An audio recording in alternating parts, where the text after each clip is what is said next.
Are you thinking of buying a golf membership this year? In this video, I'm going to show you 7 hidden costs of golf club membership that most golfers never see coming.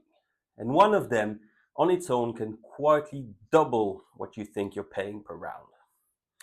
By the end, you'll know exactly what to ask a club before you sign anything. Quick context so you know where I'm coming from. I'm a former corporate treasurer, now a Big Four finance consultant. My job is basically to follow the money and find the costs everyone else misses. And even with that background, when I joined a golf club for the first time last year, I still got called out. There were costs I genuinely had no clue about. And when I did a proper breakdown after my first year, the real number shocked me.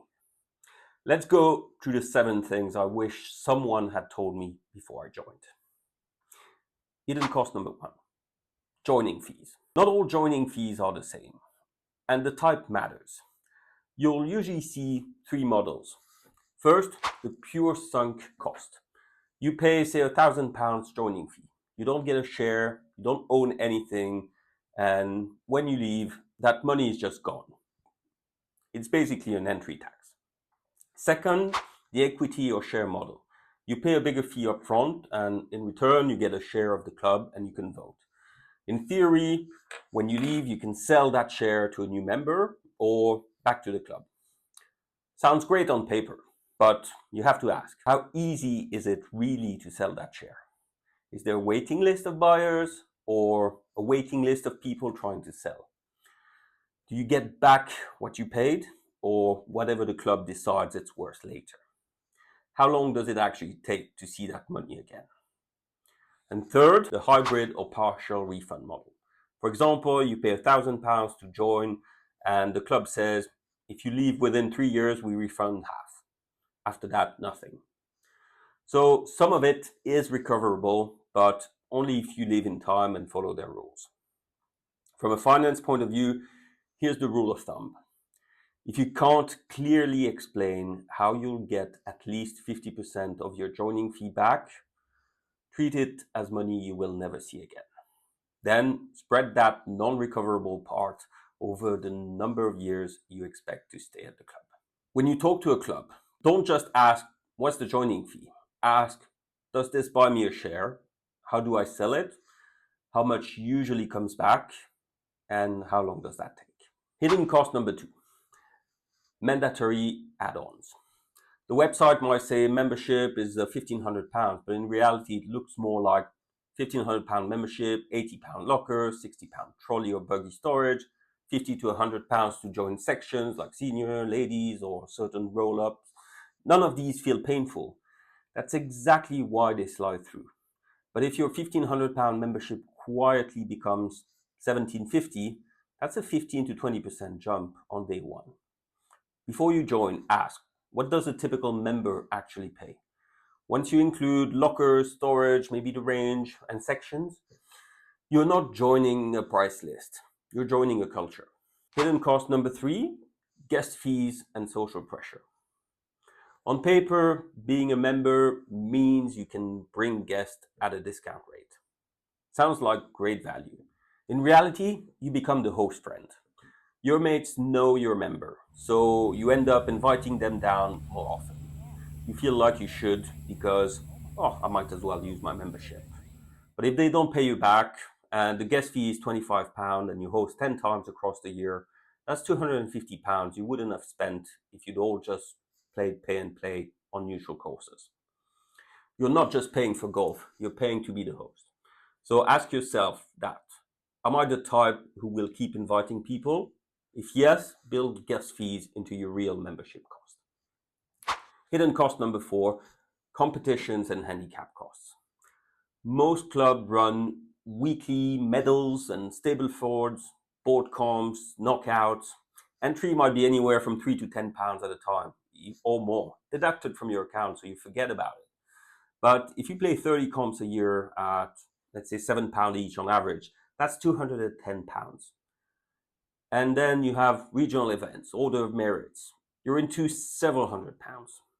And here's the emotional bit.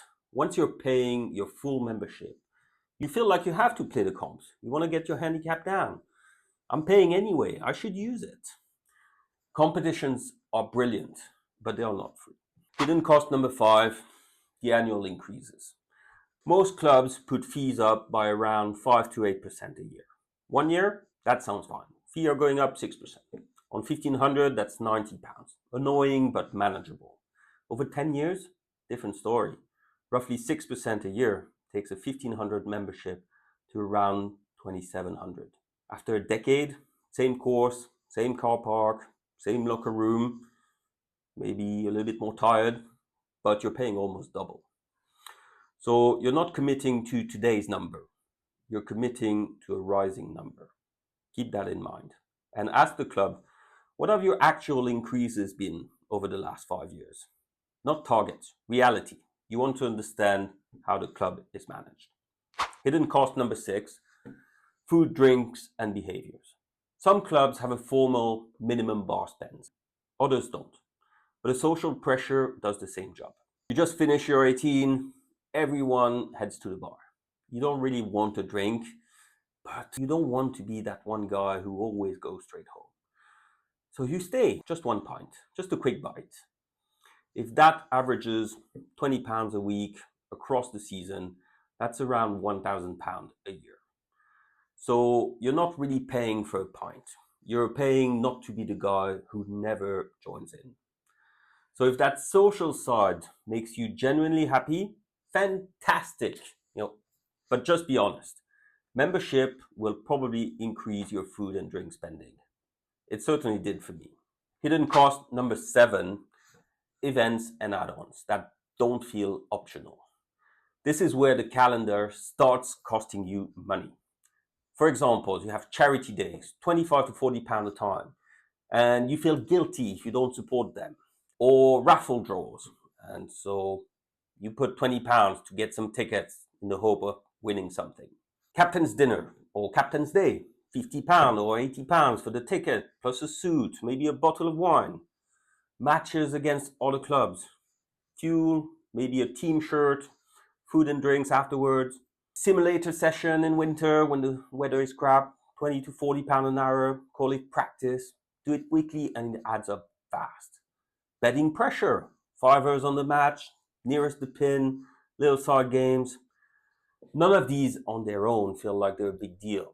That's why they sneak through. But 3 or 4 charity days, a captain's event, a few inter-club matches, 10 simulator sessions, and low-level bets every weekend and every now and then, you're easily at £300 to £500 a year.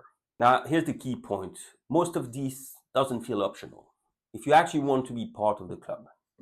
If you keep saying no, you feel kind of on the outside. So be honest. If I join this club, am I actually the person who says yes to everything? If you are, add 20 to 30% on top of your annual fee as a realistic events budget. And as a quick bonus, let's work out the cost per round. Add up everything. Annual membership fee, non-recoverable part of your joining fee, lockers, storage, sections, average food and drink at the club, competition entries, events, and add-ons. Let's say that totals £2,200. Now be brutally honest. How many rounds do you actually play? If you only manage 25 rounds per season, that's £88 per round. But if you manage 80 rounds, that's £27.50 per round. Same membership, same course, completely different value. So here's another rule of thumb. If your true cost per round is higher than your local visitor green fee, you're mostly buying status and convenience, not value. That might be fine, just make sure it's a conscious decision. So bottom line, golf club membership isn't a problem. Blind membership is. Go in with your eyes open, expect that you will spend more, know your real number, and you can enjoy the club without that nagging money guilt. I'd love to do a video where I compare membership versus pay and play, using real numbers from you. So in the comments, tell me your annual fee, roughly how many rounds you play per year, and whether you think it's worth it. In my next video, I'll share my honest view after my first year as a member. Is it actually worth it to always play the same course? Is it boring? Not just the money, but how it feels as a golfer who likes variety. If you want to play better golf without wasting your money, hit subscribe, and I'll see you in the next one.